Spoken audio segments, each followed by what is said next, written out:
C'est une vidéo qui a été vue plus de 100 000 fois sur les réseaux sociaux. Il s'agirait du premier mariage entre une femme et 2 hommes en Afrique du Sud.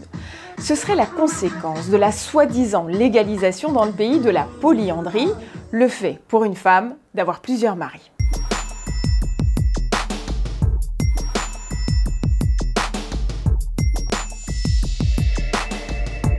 Ces images n'ont en réalité aucun lien avec l'Afrique du Sud. La mariée est une actrice nigériane et comme elle le précise sur son compte Instagram, c'est une mise en scène avec 2 jumeaux pour une émission de télé-réalité. En revanche, en Afrique du Sud, où la polygamie est autorisée, un homme a donc le droit d'avoir plusieurs épouses, un débat a bien été lancé par le gouvernement pour autoriser la démarche inverse. C'est un livre blanc sur le mariage, donc une réflexion sur la refonte des unions matrimoniales. Et en l'occurrence, il y a une option qui pourrait être de rendre le mariage en Afrique du Sud totalement neutre, sans mention de sexe, de religion, de race. De fait, cela légaliserait la polyandrie et ça suscite énormément de réactions.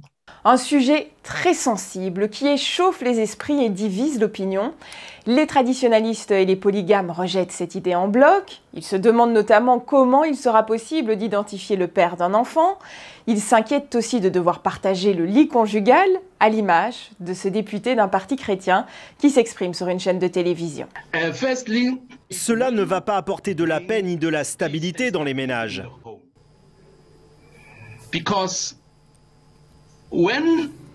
Imaginons qu'ils soient 3. Quand un mari voudra avoir sa femme une nuit, et que les autres aussi, que vont-ils faire? À l'inverse, certaines femmes prônent la liberté de choix, tout comme ceux qui avaient milité pour la légalisation du mariage homosexuel autorisé dès 2006 dans le pays. Il y a tous les groupes féministes et LGBT en particulier qui poussent pour la reconnaissance de ces unions qui mettraient tout le monde sur un pied d'égalité et notamment qui autoriseraient la polyandrie, mais également les transsexuels, le changement de sexe au sein du mariage.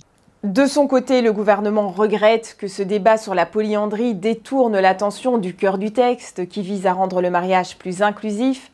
La population est désormais invitée à commenter ces propositions avant la rédaction du projet de loi. Et si ce texte devait entrer en vigueur, cela n'interviendrait pas avant 2024.